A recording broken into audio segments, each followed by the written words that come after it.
Hello and welcome to the Promised Land. Happy New Year to everyone listening, and Happy New Year to Rob Blanchett. I'm Scott Saunders. Rob, I just said it. Happy New Year.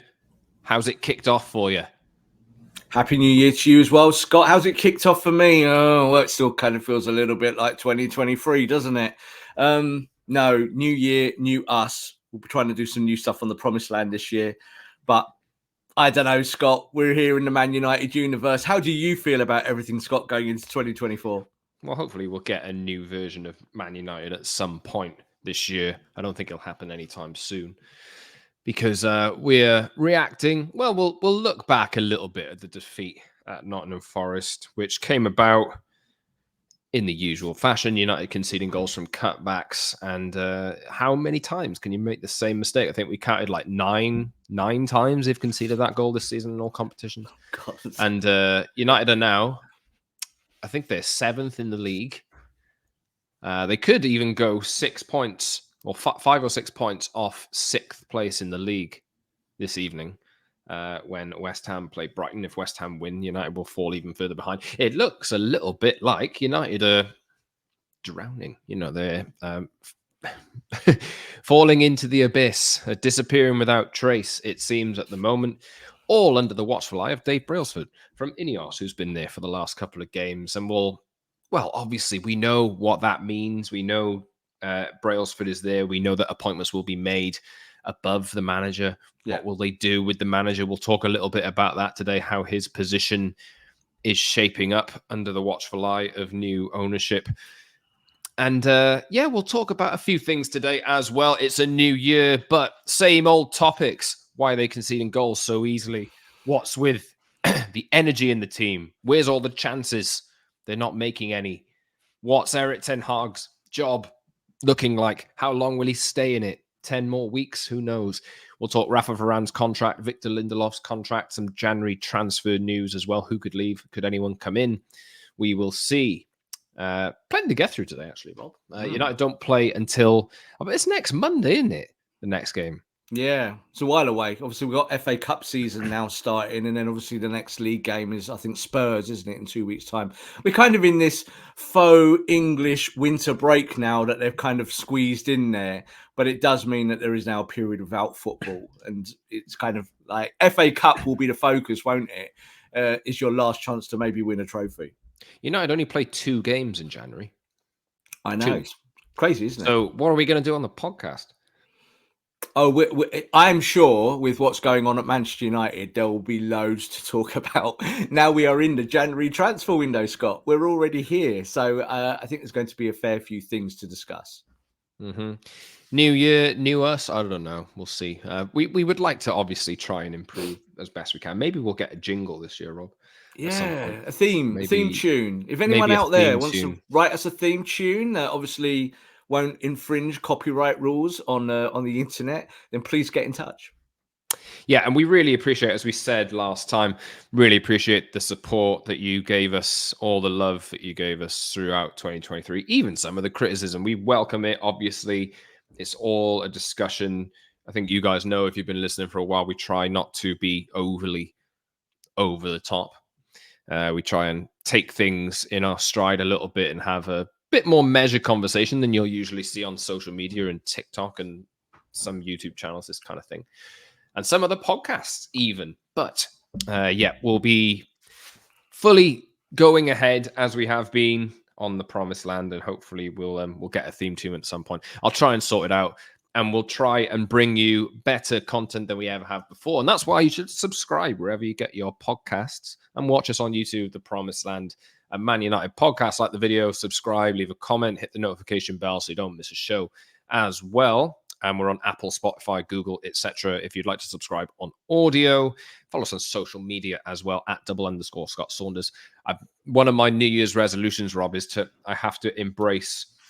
I post on X or Twitter a lot, but I think I have to embrace posting on social media like TikTok and Instagram. I know we were talking just before we started, and Rob is unsure if he's going to get an Instagram. He said, "Oh, no. Am I going to give in? I don't want to. No, I think I should." No. I think I should. No, I think I shouldn't. I think I shouldn't, definitely. Everyone knows I post on X. I still can't call it that. It's still Twitter, isn't it? Yeah, still Twitter. Anyway. Now, look, do you know what you do, Scott? I'm tasking you here, opening on camera. If you can do your TikToking and your Insta stories or whatever and ever, then that's at least the balance for the show that you're doing it. And you can share that content there for us. Fantastic. You will all look forward to that, I know. You can get Rob on Twitter and YouTube at _Rob_B and at TPLMUFC on X. And I also think YouTube as well. Yes. But yes, subscribe, please, because we'll be bringing you shows. We'll be talking about football, even if there is no football being played by Man United, as is the case this month, apart from 2 matches. But there's plenty to sink our teeth into because things are changing above the manager. It'll take a few weeks for everything to be ratified, but you've already got Dave Brailsford in there watching things in the flesh, thinking, oh my God, what have I got to do here? Obviously, he and Jean-Claude Blanc, who will probably come into the picture in the next few weeks as well, probably set to meet Erik ten Hag at some point. Going to get their teeth into what's happening at Old Trafford, at Carrington, and at all the offices as well. Talk that the wage bill could be slashed, and I think that is something massively long overdue. We'll talk Rafa Varane's contract later in the show, but let's look a little bit back at the last game to start with, because I know if you've been listening for a long time, Rob's been more critical of Ten Hag than I have. I think my scope on it is he gets so much criticism that I don't need to criticize him because everybody's criticizing him. So just in the interest of trying to bring balance to the conversation, it's like, oh, sack the manager, sack the manager, sack the manager. It's a bit deeper than that, but also like seeing the way that United conceding goals and that sub that he made at halftime, that was it for me, right? Now, before I bring you in, Rob, that midfield of a 6, let's say Cobby in this case, a 6 plus 2 8s who are attack-minded, let's say Eriksen and Bruno Fernandes as it was the other day. Christian Eriksen, we know he's not an up and down player anymore. He's technically very good, but not an up and down player. It never really was anyway. No.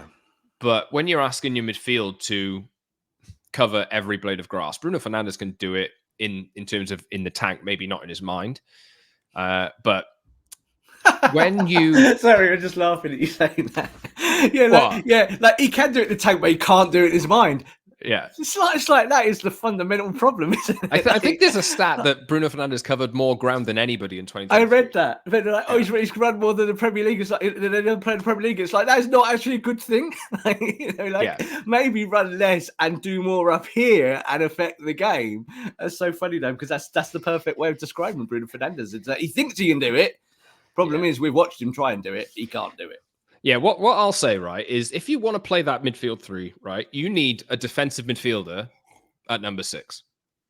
I don't think Cobby's a defensive midfielder. I think he is a central midfielder.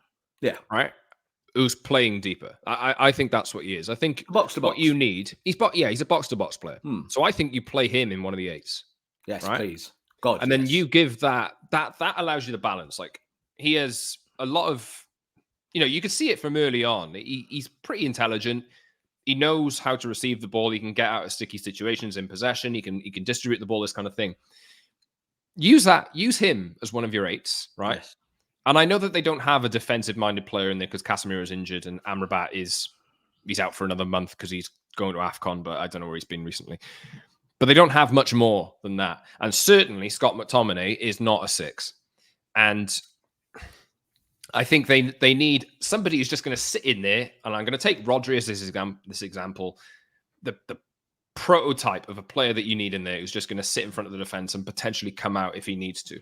Yeah. But his primary job is to protect the defense. You need one of those players, play Cobby as an 8, and then maybe you can facilitate Bruno Fernandes or a Mount or somebody else as an 8/10.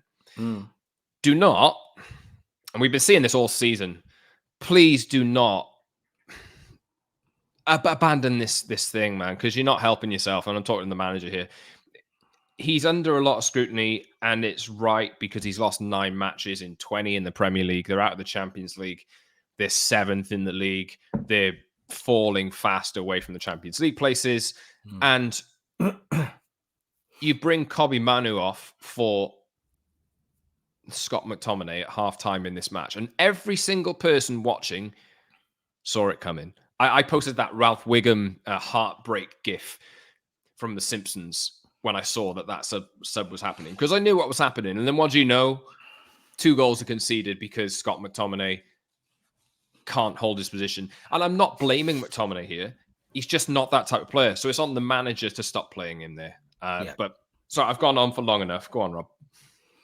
No, look, I know what you're saying, Scott, and I think everyone agrees. And I think this is the balancing point, isn't it? Because we've been quite overt in our support for Erik ten Hag, looking at the players, the same problems at the football club. How do you fix stuff? But if you're going to cut your head off at half time and then not expect your players to run around like headless chickens, then what are you doing? What is the actual plan? And I think putting Scott McTominay in the 6 in that formation is 100% on the manager. It's completely on the manager. The manager controls the tactics. The manager controls the plan. The manager tells the players what to do, and then it's up to the players to try and do it. So you're telling Scott McTominay to be the 6 and to cover. Guess what? Your midfield is just going to be like a motorway with traffic running through it. Erik ten Hag knows this. Erik ten Hag doesn't have to be a tactical genius to work that out. It's been happening since the Wolves game, the first game of the season. Scott's been happening for 18 months. Like, he does know this. We saw very early on, right at the start of his tenure, that when United left holes in the midfield, that they'd just get smashed in that area. So we've also given him his due in terms of the injuries and said, you've got lots of injuries. We understand. You wanted to buy Mason Mount and be the 8. He's not been available. You've not been able to do this. You've had to bring in players like Hannibal, who's on the fringes of the squad, to help you out from the bench. That only helps to a certain amount. Now we're talking about Dan Gore. Like, you know, we're really going down the food chain in terms of the youth products to get players of quality into the setup. But let's be completely honest, is that in that game to fix it against Nottingham Forest, you felt that you were going to take your best, like I would say, constructive midfielder out of the game, which is Kobbie. And you took him out because he's tired. This is what Erik said to us afterwards. He said the energy wasn't the same. The energy wasn't there, but come on, like what? So you're replacing with an energy at like for like. So you're saying that Scotty brings the energy in that position and does the work. Well, he might bring the energy in there without a head running around headlessly. But do you know what? He'll get exposed. You're playing Nottingham Forest, Scott. Man United's midfield and team made Anthony Elanga look like a world-class wide forward. Yeah, and this is a guy who was in your team not so long ago. So I think a lot of this is that there is some kind of like self-sabotage in some of the play. Like, if you're going to do these things, you're going to see bad things. Like, it's obvious, isn't it? And I think when you're going to do that to your midfield, I was watching the game and I was, again, saying to my son as we were watching it, I was saying, you know, United got 2 number 8s here who are effectively number 10s and can't really play the 8 properly. So they need a proper 6 behind them.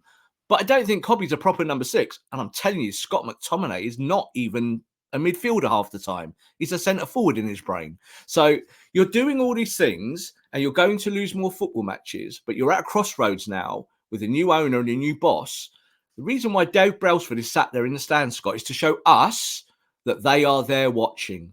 Because when they make their call and they fire the gun, and if they fire it at Erik ten Hag, they will say, we've been at these games. We know. We're sitting here with Sir Alex and we've all got big, long, sad faces on us. The manager picks the team, Scott, at the end of the day. You've got to live and die by those things. Yes, you've got injuries, but so have Newcastle. So have other clubs, you know, but you're the team trending down while they all kind of hover around where they're trying to stay. You just said they're United are 6. We're nowhere near the 6th best team in the Premier League. 7th. Like we are a mid-table team. You watch us at the moment. We're 10th in reality.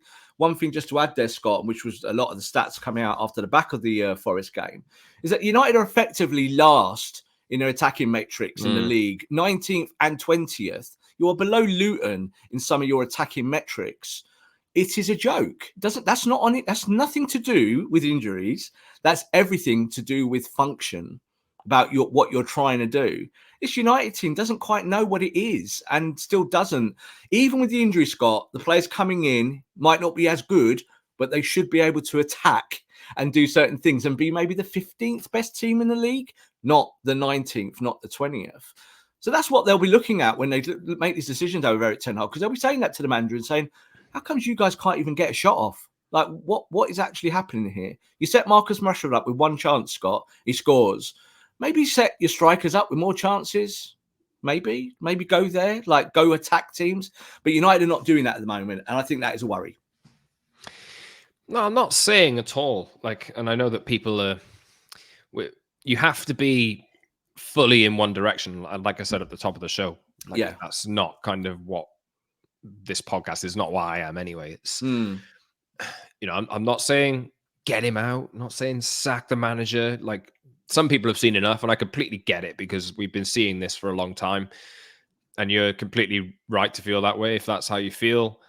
I personally think the problems are above the manager, but at the same time, if you're making mistakes that everybody can see, you're not helping yourself, and you're certainly not helping yourself in front of your new bosses who are there watching. I'm fully advocating, like, they need the right manager, but what I wanted them to give Ten Hag enough time to work things out because he's trying to install discipline. But you know, if you're making decisions like that and the fans can see it, and the players are then probably thinking, I could probably see that as well. I can see that that's not working. They can. And then you kind of lose belief in it. He's not helping himself. And yes, they have injuries. They do. But while you have injuries, it might mean that you have to take your foot off the pedal a little bit and be a little bit more disciplined. Because I think he says this a lot. He says, we need to defend with 11 and attack with 11. The players in your team, I'll take Erik as an example, he can't do everything. He's not a box-to-box midfielder. And I think the box-to-box and Bruno Fernandes, he had, like I said, he has the energy, but he doesn't have the brain, really. He thinks, I want to make chances. I want to create goals. I want to score goals, this kind of thing. They are not 8s. No. Neither of them. No. They're both 10s. How many 8s you got, really? I'd say Cobby's an 8, personally. Cobby's your 8. How many more are there? Mount's a 10, really? You're using 10s as 8s. And if you're talking about defending with 11 and attacking with 11, you don't have midfielders in those two positions above the defensive midfielder to put the same energy in going forwards as backwards. Yeah. So that's why the holes are made. Yeah. So you know that, Scott. I know that. I think a lot of our audience know that. So why does Erik ten Hag do what he's doing? Because I think this is it. Is that I agree with you. No doubt that the issues are above. But we're hopefully now getting to a period where that excuse gets extinguished a little bit, because you now have a new football department. So when, you know, if you have Dan Ashworth up there and Dave Brailsford and Jean-Claude Blanc, how long do we go down the line before we're saying, well, none of that is about that anymore? This is about tactics. Because to me, this little bit that we're talking about and why you're losing football matches is fundamentally tactical, because it's your choices at the end of the day. Like you're just saying there, Scott, if you haven't got the 8s, then don't play a system with 2 8s. Yeah, play a system that's 4-2-3-1, calm it down. You do not have to be Manchester United killing absolutely everyone every week if you can't do it. What you have to do is you do have to park the bus some weeks. Yeah, sometimes you have to go to Nottingham Forest and just plug the holes and play counter-attack and say, we're not going to let that lad Elanga make us look stupid, because he used to play for us. He made us look stupid, Scott. So I feel where people are saying, why did we sell him? He's better than what we've got. I disagree with that completely. I disagree with that. I think he made the right move for him. It's just you're not seeing the players who were kept ahead of him maximize their own potential. Absolutely. Which is the manager's fault. It is. And the only other thing I'd say, Rob, is if you want to play those high 8s and you want to have that much space between, the other way to do it would be to play a higher line. And you don't have the defenders to do that at the moment. So, you know, I think that's something that people said the other day, that he played a higher line after the Villa game in the second half. And it really worked a treat, because their pressing was a lot better, this kind of thing. You don't have Johnny Evans can't play a high line. Harry Maguire can't play a high line. Rafa Varane, you With have your Rafa, doubts. yeah, I don't think Varane can play the high Lindelof, line. I think he's more no. likely. It's the problem. So you need different defenders. I think even Martinez is not that quick, but at least he's positionally, pretty good. So that means, again, you don't have the profiles to play in the way you want to play. And it's all right to see it in spurts, this kind of thing. But the thing is, you're not getting all the time, you're not getting the full what Ten Hag wants to do. And you're getting kind of a mix of all the worst between Ten Hag's system and also the boring stuff at the same time. None of the good stuff a lot of the time. So you're seeing one week it's, wow, that was exhilarating. That was really fun, like the Villa game. And then in the next, it's, what the hell was that? Yeah, and that's why, I always he say, has to sort this out, doesn't he? Don't get too high, don't get too low. And everyone knows to kind of go and preach that. Like you just said about the Villa game, it's great that you go and win that football match, but you fundamentally messed that game up, which is why you had to get back in the game. It's the same with Forest, but the difference was with Forest, you couldn't do it, Scott. You didn't have that again. So, I think like football doesn't have to be played with one tactic, two tactics, three tactics.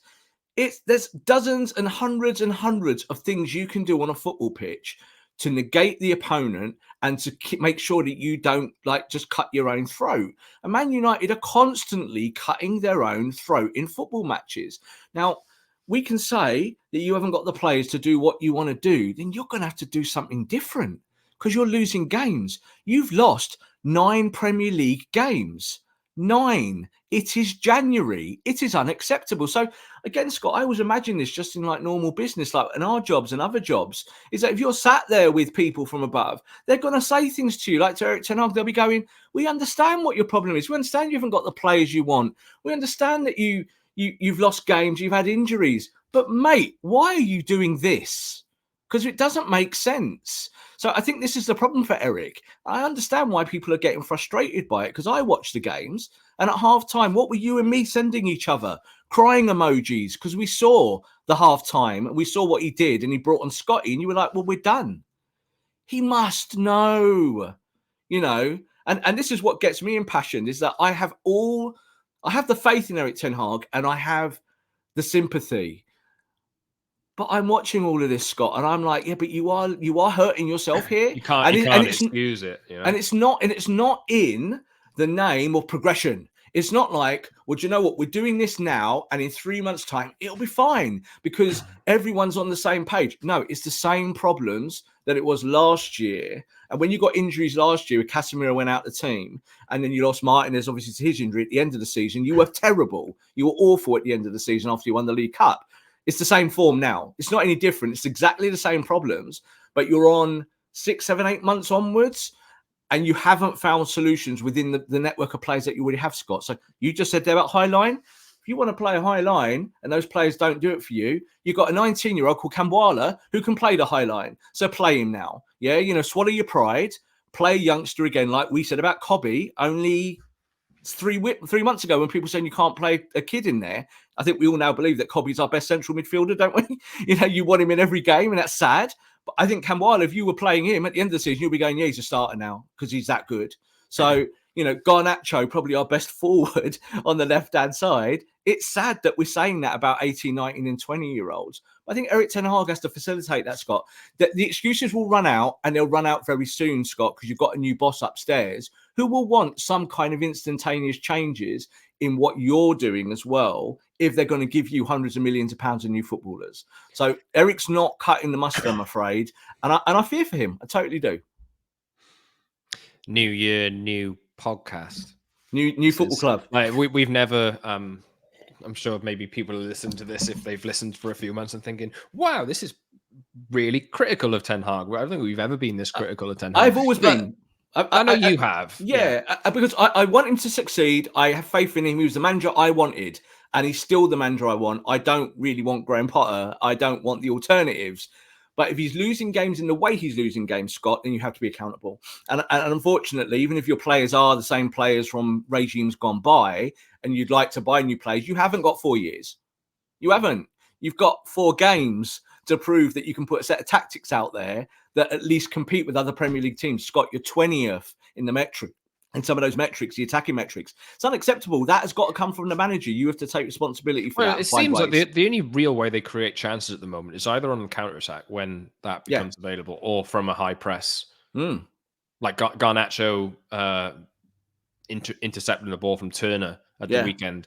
Bruno Fernandes intercept or dispossessing someone in Aston Villa's half in the game before that.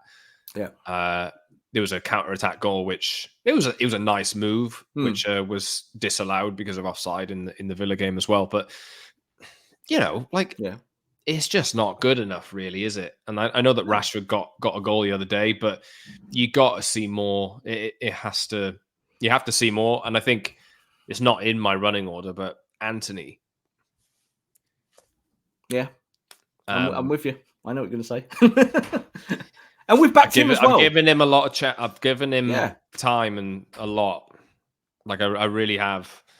How many goals and assists has he got in the last 30 games, Scott? Yeah, 0, isn't it? 0, nothing. Not good enough. And he looks like a player. He's very predictable. Go on. Yeah. Sorry. So I didn't mean to jump in on you there. He looks like a player that is actually a reflection of what's going wrong. So that Erik ten Hag picks him, buys him, spends 90-odd million, 80-odd million on him because he can do the press. But your team just presses when it wants, like intermittently. And like you just said there, when they did press on Forest, they got that goal. When it was great with Garnacho to get the ball and then have the presence of mind to square the ball perfectly for Marcus. Because then Marcus is like, oh my God, finally a normal chance for me where I'm not fighting 6 footballers off me. I've got a chance just to put it in the bottom corner, and I did that.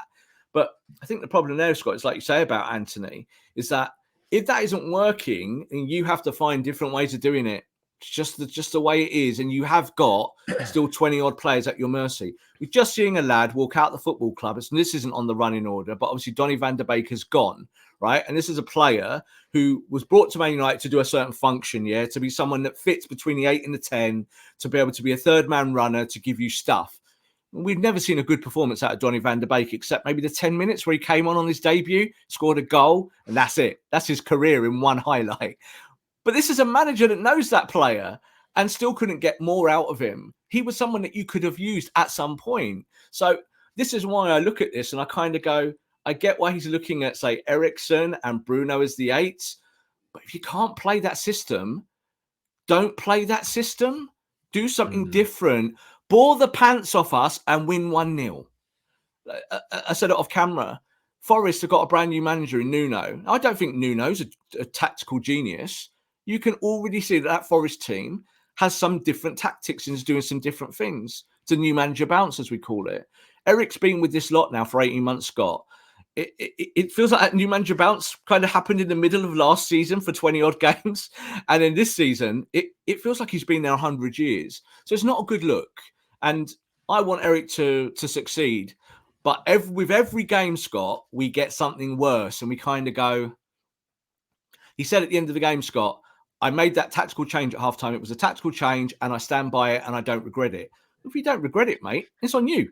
You made that change. No one else. You can't blame Scott McTominay for not being a very good number 6, can you? And you're asking him to do all of that work. So it's frightening. That midfield looked like Ole Gunnar Solskjaer's midfield, Scott. Like running through people, running through in waves. And well, it didn't really, because he would play McTominay and Fred to stop that happening. Yeah, but what they would do in the double pivot in Ole's days is that they would give like 50 yards up in front of them and teams could just like run through them. And that's what that felt like. It was like you had Scotty playing 6 is a single pivot and no one helping him and him not being able to help anyone else.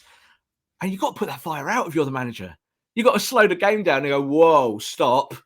Maybe I'm going to make this change now. I'm going to plug that gap. I'm going to take one of my 8s off. I'm going to try this. He did try different things, but they're not tactical. Do you see what I mean? They're not like, oh, yeah, he's realized there's a problem there and he must fix that.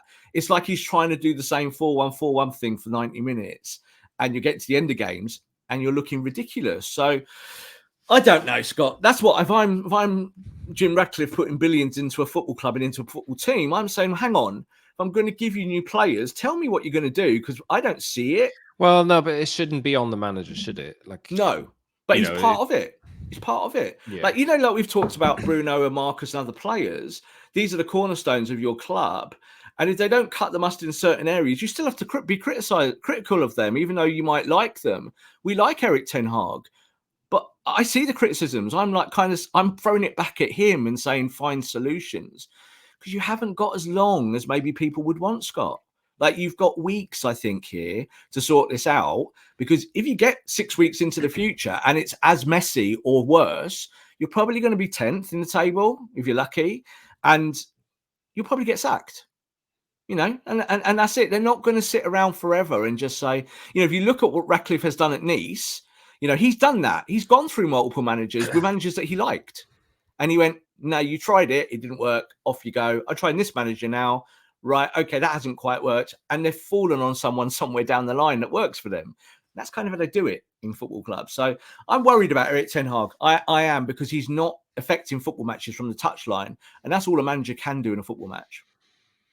I would say if you're shouting Ten Hag out, just probably be aware that the next person in is going to be Graham Potter. He's the next one. That is, if you're asking for Ten Hag out, just be aware. That's Graham who you Potter's get tomorrow. Next. That's who you're getting. You're not getting anyone else. I'd be shocked. It's a done deal. It's a done deal. I think that United. It's a done deal, Rob. I'm saying it. I'm saying it's a done deal. I say if Erik ten Hag gets sacked tomorrow, you're getting Graham Potter. And I do that from my own sourcing. So that's what I feel, because I think INEOS see that vision and see that if they can bring someone into house who's a manager like that and fits fundamentally what they're trying to do, they're not going to go and play the game. They're not going to go and say, well, we might give you Zidane. No, you're not getting Zidane. They're not doing that. They want to run their project in a very focused way. So if you lose Erik ten Hag, you are getting Graham Potter. That is a done deal. Then, unless they find a manager who just suddenly becomes available, Jurgen Klopp goes, I'm leaving Liverpool and I've decided I'd like to go to Man United, because that's fairy tales. That's not happening. But there isn't a lot of people out there that fits that. And it's going to be Graham Potter. Graham Potter is touting himself everywhere at the moment. His agent is out there knocking on doors. And the door that's opening, Scott, at the moment is Man United. There isn't a lot of other doors for him. And I see that he fits that project. I see that he would get a year or two to fundamentally change a lot of things at United. We'd become like Brighton Light. Like, that's what I think we'd probably become, but at the very, very top of the game with Manchester United. So that's who you're getting next. No doubt.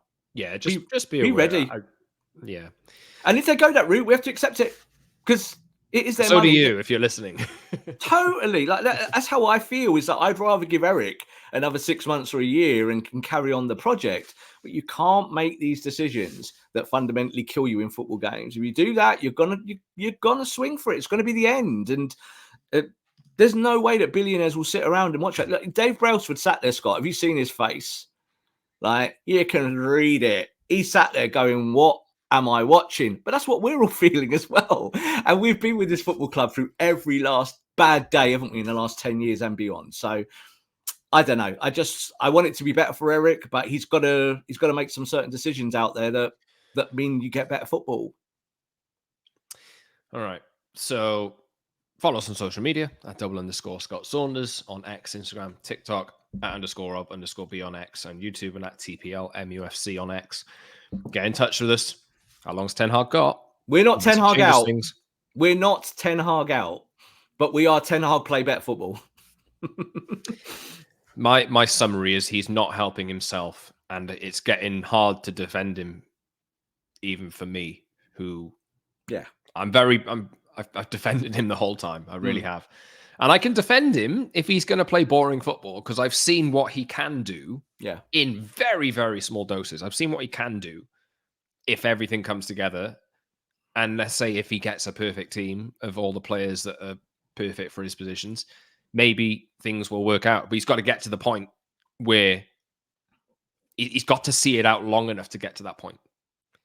And if he keeps doing this, if he tries to run before he can walk, it ain't happening. I don't think. Well, it's like we said about the injuries, is that he's going to get these injured players back soon. But are we in the complete belief that when he gets all these players back, that things will just be fixed? I'm not. I'm watching this and I'm like, hang on. This is kind of what we saw before pre-season, what we saw during pre-season, when we had players available, and they still haven't been able to do it. They're a dysfunctional bunch, Scott. Like, again, off camera, I called them cowards. I still feel that a lot of this team is that they're in a lot of money and they're a bunch of cowards. They do it sometimes, they don't do it other times. So I think that's hard for the manager, isn't it? But he's got to find ways of getting them to do better things on a football pitch. And like, you said it a minute ago, the players do know this as well. Like when you put Scotty in the 6, that's going to create tension in the team because they're going to go, oh, we've just lost our engine there with Cobby. And now we've got a lad in there who just kind of runs around and doesn't do the 6 work. So I then look at Bruno and go, I feel sorry for Bruno. Because Bruno then is having to run around like a madman. And he just wants to be a number 10. So I don't know, Scott. It's getting to that point, unfortunately. I've backed every manager all the way post-Fergie. And there is a point where you just go, well, it is the players' fault, but the managers had to have done different things here in this period. And Erik can't come out and say after a game, oh, I made a tactical change, I don't regret it, because that was his words. Well, you should regret it. You should regret that and not do it again. Don't, Cobby has to start in that position. And I would be starting Kambwala now in centre-back at some point because you're about to lose Varane, I think, maybe from the football club, and you're still playing Johnny Evans, and you're praying for Harry Maguire to get back fit. Like, it's a mad situation. And unfortunately, it doesn't just come down to the fact that you haven't got the players that you want. So, off the pitch, INEOS looking to start pulling some strings, but obviously the people making the decisions at the moment are still technically the likes of John Murter and the manager. Although things have to go past INEOS. So I don't know how the dynamics of Did you see Murto there? Did you see him in the crowd? Oh, he was sat in front of Brailsford, wasn't he? Interesting, I thought. Yeah. Like, I'm watching over you, mate. Not just that, but if you are there together in a professional capacity, you would be sat next to each other to talk about stuff as you go through it. And who was he actually sat next to? The manager of 80 Happy plus birthday. years old sat there, and that's whose ear he's got. Yeah, that's what. And they will be. Like, we know they've had discussions with Sir Alex in terms of the wider function of not what he can offer, but he's still a director at United. So the fact that John Murter was sat in front like a little boy, you're just kind of like, we kind of know all this. But it must be difficult for Brailsford to come in and your director of football doesn't really have an impact on the team or the function or the philosophy. So we are going to see those changes very soon. Talk contracts in a bit. United's FFP position. Potentially quite troublesome, so they do need to fix that up. I just wanted to touch on January transfers just a minute, because it wouldn't surprise me if Casemiro was to go if an offer comes in, although maybe nothing happens there. Rafa Varane, Anthony Martial, all players who Rafa Varane's contract will not be extended per the extension clause in his deal. They're looking at renegotiating that. We'll talk about that in a second. But just in case of January transfers, Rob, what positions do you think United will look to strengthen? I think there's Timo Werner's name is floating around. And it's even just as we've been recording this podcast, it's just come out again. So how exciting. It's a bad state of affairs, Scott, because I think you've got to kind of get better everywhere. There isn't like one position that is like, oh, fix that and it will all be fixed. Like, it's just not the truth. I think we are seeing from back to front that United need to kind of really dig deep into their defence. Now, you have had injuries there. It's been a horrendous period for that. So there might be a case there that you say, well, Martinez will come back. We quite like what Maguire's doing now, so maybe we stick with Maguire for a little bit. But Victor Lindelof, he's going to get a triggered extension so they can sell. But Varane is now effectively going to be the past. Like, you're just talking about the renegotiation. Renegotiation means we don't want to give you any money. It's exactly like David De Gea. So David De Gea on too much money. Want to renegotiate? We'll give you 10 pence. And like, oh, you don't want to stay? All right, bye. We're in the window. You just said there, Timo Werner. Does Timo Werner push you any further forward in the way that you'd play? Well, Timo Werner can play wide. Timo Werner can play through the middle. Timo Werner would give you options, but Timo Werner has shown at Chelsea that he also needs a robust structure around him to score goals, and didn't have it Timo at Werner Chelsea. needs an entire half of a football pitch He to run does. into, and even then, it's only about a 30% chance he scores. Exactly. So So, if you're going to play God. counter press, I get it. Like, you look at Timo Werner and you go, Timo Werner's quick. He can affect the half court, as you call it in basketball, where you've got that space so you can run behind players. How often do Man United do that successfully in football matches? Zero. You're bottom of the league for your attack. So this is the thing. Like, you look at Timo Werner, you might be able to tempt him with a big offer, but does he push the needle for me? No. The answer is that Do is not not. sign him permanently. No. And I don't. Loan, fine if you have to. But why would he come on a loan to a club like United at the moment? Like, it's a hiding to nothing. Is that, again, you're better off finding kids, younger players, either in your system or other clubs, bringing them in and giving them time to play in your team to learn systems and to become better. And I think that's where we are now. Like, we talked about Garnacho, we talked about Manu, we talked about Kamwala. You've got young players in there. Maybe you should just do a little bit more of that and go and find yourself a proper midfielder that helps you, that can do all sorts of things, and that can then help Kobe, and it can help Bruno play the 10, and then help the striker. And then maybe behind you, you do get better because Maguire comes back, continues his form of where he was, and you might then get Martinez. So you're going to have to do it pragmatically, Scott. There isn't a kind of one-size-fits-all transfer out there, especially in January, that really pushes you forward towards the Champions League. That just does not exist. Todibo. Let's talk Todibo just off the back of it. Not having this, man. So you're not having it, and I'm skeptical. But profile-wise, if you're going to go buy someone who's 22, 23, 24 in that bracket, then go buy someone who's trending up, that has the physicality, that can play with the ball on the deck, and that can do stuff, or just get Kamwala to do that, because he can do that. Reminds me a little bit, Scott, of the whole Axel Tuanzebe situation under Ole. Is that Ole played him a little bit. He did really well in the Champions League, and then Ole lost faith in him. Now, obviously, Axel Tuanzebe doesn't play for Man United anymore, but he's gone. But I still think the method is there, is that you've got to stick with players and give them a chance. You're going to go out there, you spend a load of money on someone like Todibo. It's not an instant fix, but it's you thinking about the future. And that's the kind of signing I want to see. Mason Mount, Scott, not really a progressive, forward-looking signing, was it? It was we need someone to do something now. Oh, he's injured. Oh, now what do we do with him? Like, does Mount walk in this team tomorrow, even with them being so bad? So there's a lot of things like that you've got to question. And I think INEOS will be doing it on day one and saying, you've bought quite a lot of footballers, but where do they all fit? Because we're not going to go and buy more for you unless you're telling us what the plan is. And I don't think any of us really know what the plan is. Talking of INEOS and all this, contracts, because we mentioned Rafa Varane's contract just briefly there. I think he's on north of £300,000 a week. Yeah. Which is just, think about this, right? United probably have, I don't know for sure, but they have one of the highest wage bills in world football. Yeah. One of the highest wage bills in the Premier League, if not the highest. Maybe City are ahead, but City should be ahead because they win the league every year, right? There is no way in hell Man United should be paying the players as much as they pay them. There is no way that their highest earner should be on £350,000 a week, £400,000 a week. No. Absolutely no way. And that is a problem that I think INEOS need to address. Absolutely. But the problem is, United have given these contracts out in the last 6 months. I know. Their highest earner is Marcus Rashford, or one of them, or he will be the highest earner by the time Casemiro and Varane leave. That ceiling's too high.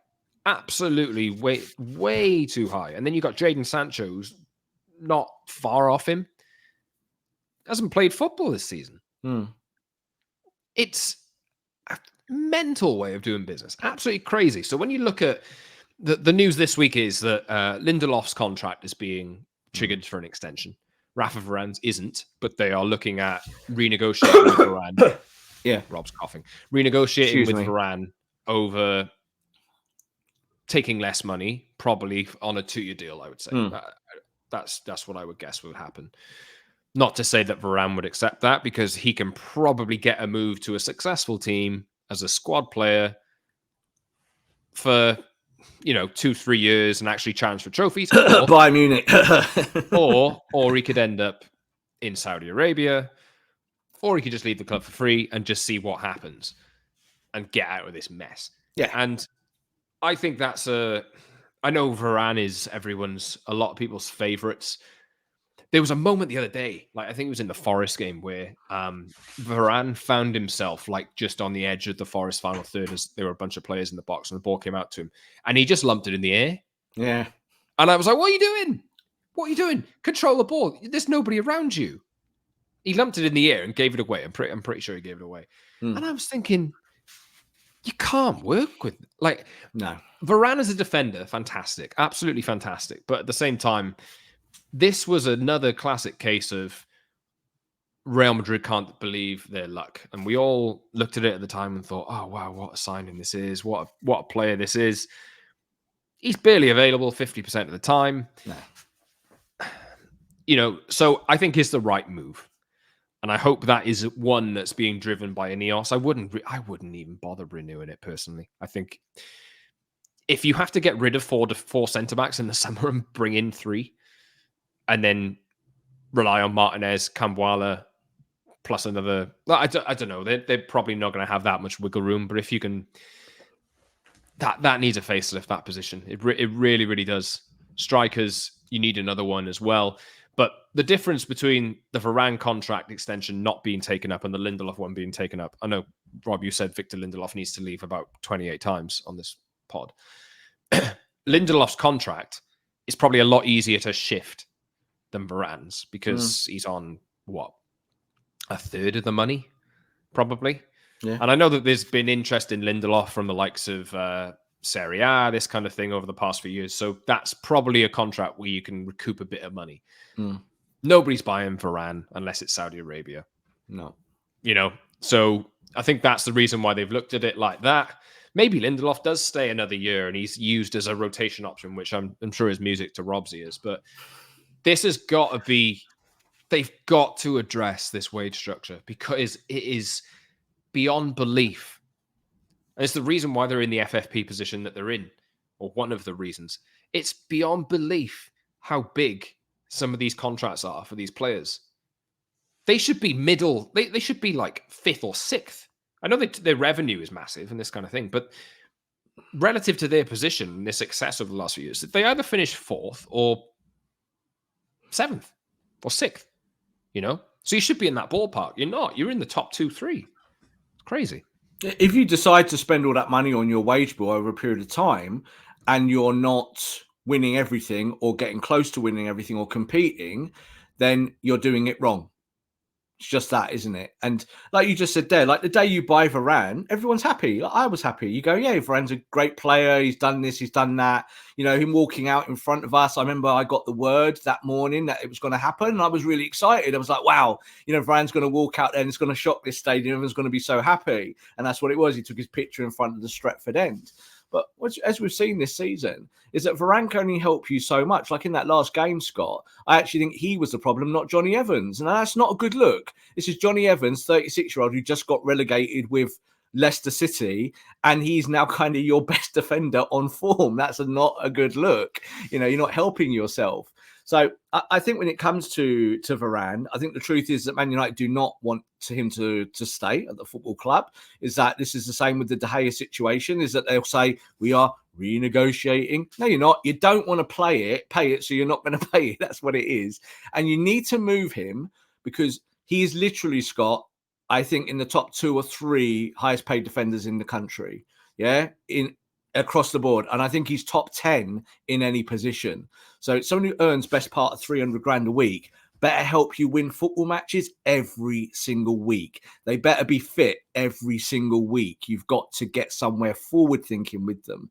But with United, that is the problem, isn't it? And every week we tend to talk about different positions. So you have to go find younger, fitter, healthier, hungrier defenders who you can play in your squad. You've got a few of them already, but you've got to keep that moving. And I think this is where INEOS will be with it, because INEOS understand already that even though they've got all the billions in the world, they're not just going to chuck it at dead contracts. They would rather pay the contract off, get the player out and bring in a young player. I'm all for that. Give me that, inject that into the Man United veins, because that's what we need. I'm happy to lose if you've actually got a project that's moving forward.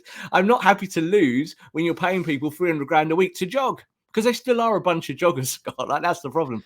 Casemiro is about to come back. Look at this comparison. Like, I think Mo Salah and Marcus Rashford are on similar money. Yeah. I think Marcus is on slightly more money than Salah. Think about that. Tiny bit. And think of the reaction when Liverpool gave Salah that contract. Think of the reaction. It was because they essentially broke their wage structure for him. Yeah. But that's Mo Salah. Yeah. Who's been doing 6-7 years of 20 goals a season. Absolutely. And if you want to take an individual example and a seasonal example, they're really perfect, because you saw the other night that Salah missed a penalty. Yeah. And that could have been the end of his game. He could have gone, I'm off to AFCON in 10 minutes. God, awful night. And instead, in the second half, he rolled his sleeves up. He pressed. He worked. Now, this is not a snipe at Marcus, because I think Marcus is a different player. But he earns the big money, so he understands it's his job to get the team going and win football matches. And he even said after the game, Scott, his interview, he said, I have faith in the players to carry on winning without me. But he was kind of hinting like, I'm the big dog here. But he earns that money because of that. You look at United, Scott, they all like pretend to be the big dog, but none of them are. None of them show up when you want them to show up. They don't press, they don't run, they don't work hard all the time. Where Salah is off now for a month or so, and he's like, right, I'm going to leave you with a present, this win, and I'm going to work hard. So you have to trend that way. You have to go find players that help you do that, and it's not going to get solved in the January transfer window. This is a long-term project. You're going to have to bring players in of a different mindset. It reminds me of when City went out all those years ago and bought Vincent Kompany. I was desperate for United to buy Kompany. He'd been linked to us for about a year. It's a long time ago now. He was on the short list as well, wasn't he? It was on the short list and literally done deal. And again, a Man United dilly-dallied around, and Man City looked at that and went, we can build around this defender. It might take us time, but we'll bring him in from that league, you know, an inferior league to ours, and we'll work with him. We'll get him go forward. And of course, Vincent Kompany is now a kind of bona fide Hall of Famer, isn't he? He's still in the league as a manager now at Burnley. United needs to do that. United needs to look abroad, look in England, and find players that help you do that and take the next step. It doesn't. The players we bought, Scott, in the last 18 months haven't helped us do that. Let's be honest. You just said Anthony.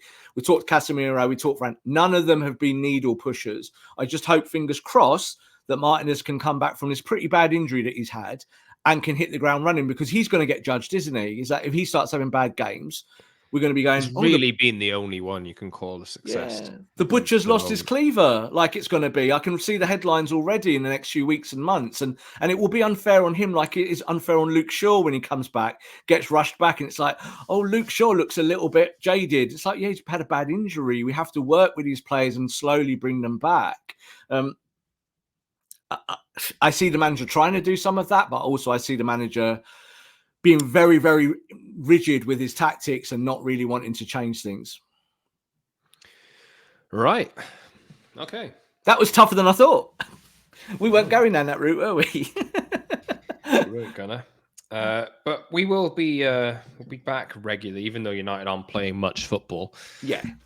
Back the end of this week, Friday. I'd imagine we'll then follow up with a Tuesday post FA Cup exit to Wigan. Just nodded at that. Great. We'll see. And then they play Tottenham, but then it's another... Could be a killer, couldn't it? Weeks off. Yeah, like, it really could be that one, because Tottenham are without Sarr, Son, Bissouma, as well as their injuries. Maybe Maddison's back by then, but if Spurs go to Old Trafford and outplay you, oof, my God. I was talking about Wigan. Oh, Wigan, okay. Because if Wigan beat you in the cup, yeah, because your players who are not at either the African Cup of Nations, if you've lost your goalkeeper, you're then going to make that excuse again, aren't you? Of, oh, I haven't got the right team out there, so they've not done X, Y, and Z. I finally think, Scott, I think they'll be all right in the FA Cup, like they were in the League Cup. In the game against Newcastle, where they showed that they can do it when they rotate, and then after that, the team, which is the first team, was worse than the rotated team. So I kind of we'll see some of that. But Scott, that Wigan game's dangerous, because if you lose that in front of Dave Brailsford and the players run around and jog, I don't know if you make it to Spurs. Like, they might just completely pull the trigger, but then Spurs might be the killer. Like, you might, if it doesn't work for you in the FA Cup, and then you play a sunless Spurs, yeah, and they beat you. I don't know. Wigan are 17th in League One. How do you survive? It's a bad Wigan team. This is not Wigan that won the FA Cup all those years ago. You know, it's a bad Wigan team. And I've got mates who are Wigan fans, so I know how bad they are. But it doesn't mean that they can't come and punch you in the mouth. You know, especially if you allow it and put your chin out and say, yeah, have a go. And that's what I'm worried about. I'm worried about that kind of United will just underestimate them and say, well, yeah, we won't lose this game. You might. So you're going to have to play well to beat Wigan. Sorry, loads of sighs. I don't know how that comes across on an audio. But not great, hopefully but we're trying our best. You've got to tell it as it is. I think that's what people will get on our show, Scott, is that we'll try and be as truthful as possible, is that we'll give our opinions, but we'll also see what we call in terms of like the punditry side of it. And I think that's what worries me more with Man United is that the plan is there, but how do you execute the plan? You got to do it with the players you've got. There's no choice. That'll do for us. New year, new tone, maybe a little bit more defeatist. Is it? I don't know. No, not at all. Things need to change. I think in the grand scheme of things, at least, hopefully, things can change soon. I just hope they don't sign Timo Werner on a permanent deal. Please stop making the same problems you've been making. Just end it now. If you need him on loan for 6 months because Martial's going, oh, fine.